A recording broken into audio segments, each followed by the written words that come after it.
Hoy es 26 de enero de 2026 y la política en México atraviesa uno de los momentos más delicados desde el inicio del nuevo gobierno.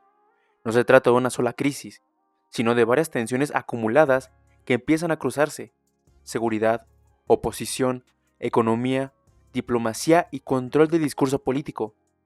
Todo ocurre al mismo tiempo, y eso no es casualidad. El primer gran eje político sigue siendo la seguridad, porque cada nuevo hecho violento ya no se interpreta solo como un problema criminal, sino como una prueba directa de la capacidad del Estado. La violencia registrada recientemente en Guanajuato volvió a sacudir las conversaciones nacionales, no solo por la brutalidad del ataque, sino porque la evidencia es que hay algo más profundo: el desgaste del argumento de que la violencia es solo un problema local. Durante años, Guanajuato ha sido presentado como el ejemplo de que los estados gobernados por la oposición concentran la mayor violencia. Sin embargo, en términos políticos, ese discurso empieza a perder la fuerza. La presión de la Guardia Nacional, del Ejército y de la Federación de la entidad es innegable. Cuando la violencia persiste, la responsabilidad política se comparte, aunque nadie quiera asumirla públicamente. Aquí está el punto clave: la estrategia de seguridad ya no se juzga solo por la intención, sino por los resultados visibles. Y en política, cuando los resultados no llegan, el desgaste cae directamente sobre el poder central. No importa cuántas veces se repita el discurso oficial, la percepción ciudadana se forma con lo que se ocurre en las calles, no con las conferencias.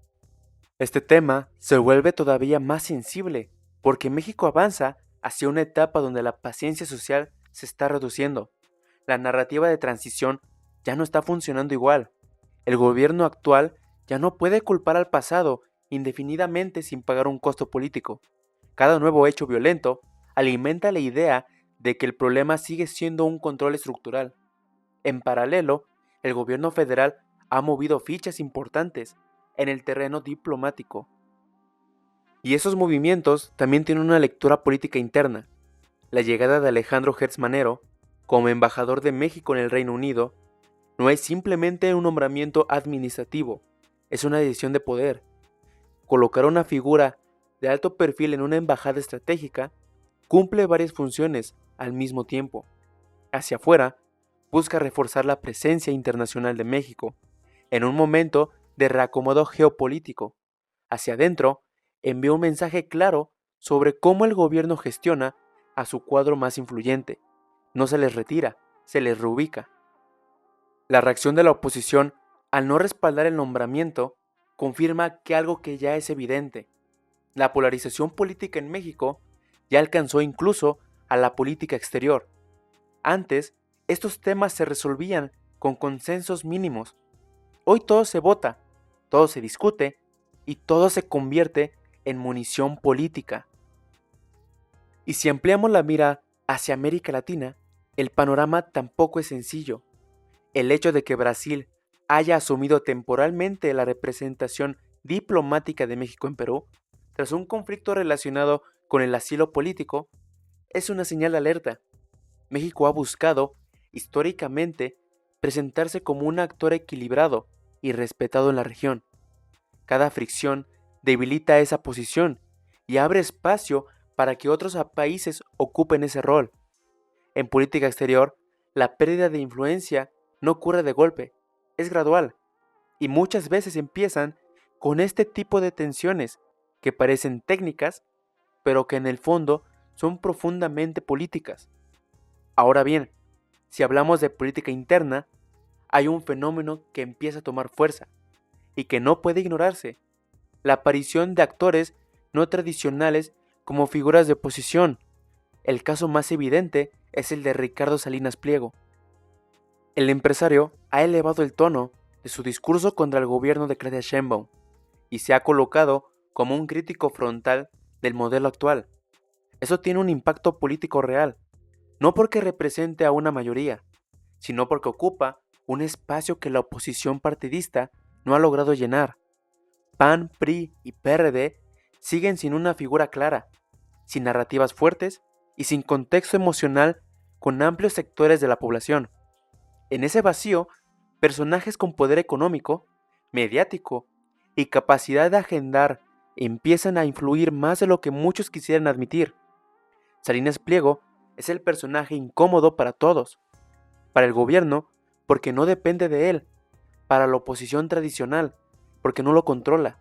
Y para la ciudadanía, porque divide las opiniones. En política, este tipo de figuras suelen alterar el tablero, incluso si no buscan un cargo formal. Al mismo tiempo, su situación fiscal y legal convierte su discurso en un arma de doble filo.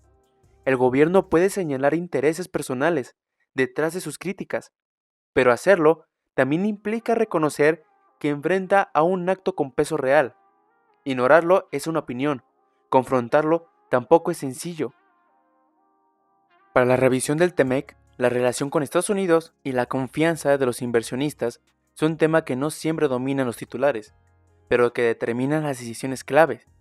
Cada señal de incertidumbre económica se traduce tarde o temprano en presión política. El tipo de cambio, aunque estable por el momento, sigue siendo sensible a cualquier declaración o conflicto. Y en un entorno global volátil, México no está aislado. La política económica se convierte inevitablemente en política electoral, aunque no haya elecciones inmediatas. Todo esto nos lleva al punto central. El gobierno de Claudia Sheinbaum entra en una etapa distinta, ya que no se trata de arrancar, sino de sostener. Ya no basta de continuidad discursiva, ahora se exige y se eficienta la política. La presidenta mantiene control institucional y respaldo, pero el entorno se vuelve más complejo. La oposición empieza a moverse, la presión internacional no desaparece y la violencia sigue siendo una sombra constante.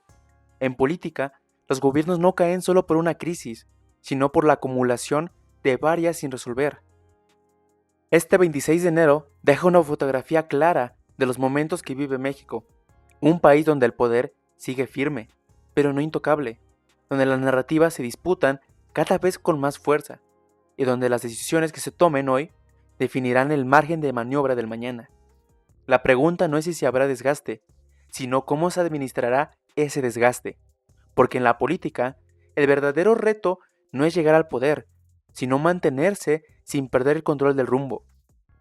Déjame en los comentarios qué crees que represente el mayor desafío para el gobierno en este momento, la seguridad, la economía o el reacomodo político.